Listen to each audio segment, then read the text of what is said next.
Hey beautiful people, welcome back to my channel. If you're new to this channel, please do not hesitate to subscribe because here you are going to be learning a lot about hairs. You're going to be learning how to make hairs, maintain hairs, ventilate, and so much more. So please subscribe and join this family so we can all grow together. And to my existing subscribers, you guys already know how much I love and appreciate you for riding with me. So in this tutorial, I'm going to be showing you guys how to ventilate a 6x6 PC coil closure. And for that, we're going to be needing our bundles, a Swiss lace net, ventilating pin, and of course our blueprint. What I mean by blueprint is simply using your measuring tape to measure 6x6 and then using your eyebrow pencil to mark it out on the nylon you're going to be placing beneath your Swiss lace net. Before now, I usually use my eyebrow pencil to draw out these lines on the Swiss lace net, but I found out that after ventilating, I find it very difficult to get it off the lace.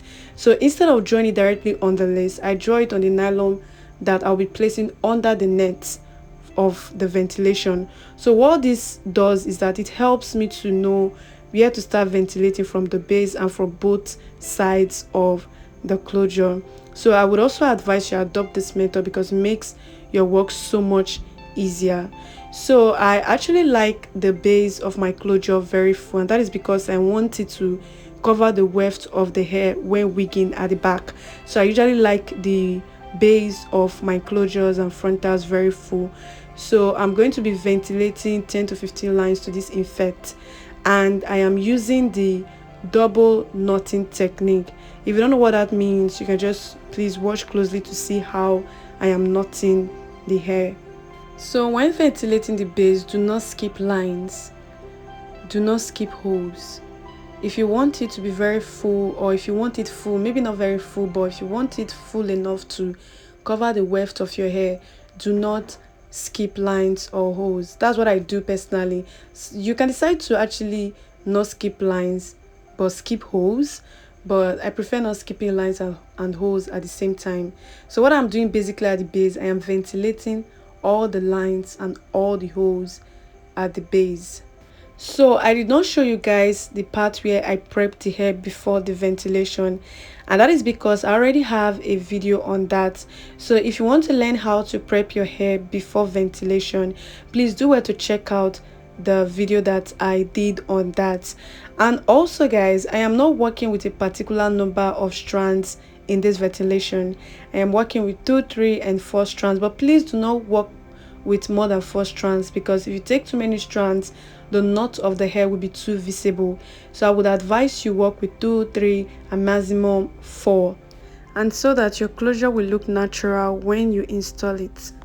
I would like to point out that when ventilating, take very little portion of the hair to ventilate.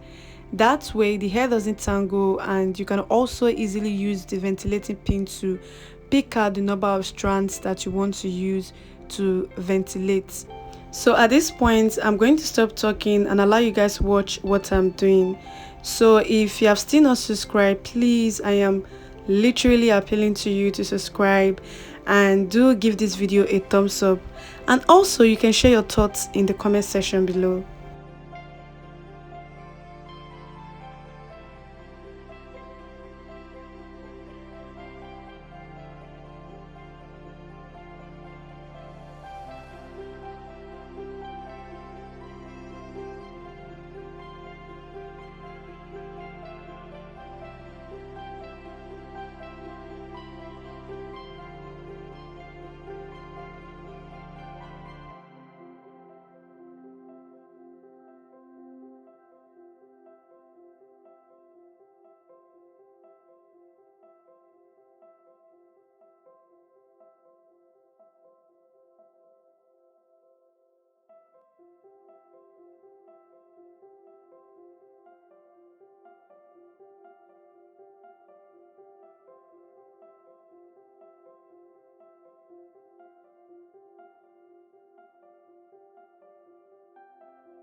So guys, I'm done ventilating the base and this is what it looks like. As you can see, it's actually very full and there's no way it will cover the weft of my hair when I'm wigging it. So I'm going to be ventilating the sides now, and I'm going to be starting from the right hand side. So when ventilating the side, I'm going to ventilate one line, skip the next one, and then ventilate the third line. And I'm also going to be skipping holes. I'm going to ventilate one hole, skip the next hole, ventilate the third hole. I'm just going to be doing this continuously till I finish ventilating the entire closure.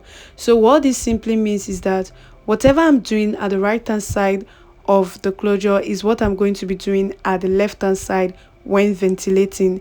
So I'm basically going to repeat the same thing I did at the right hand side. That is, I'm going to also be ventilating one line and skipping the next one, then ventilating the third one, and I'm also going to be skipping holes just like I did at the right hand side. I don't know if you understand. Let me go over that again. Right now at the right hand side, I am ventilating one line, skipping the next, ventilating one hole, and skipping the next one. So I'm actually going to also do this when ventilating the left hand side of the closure. So I'm basically just repeating everything I did at the right hand side at the left hand side.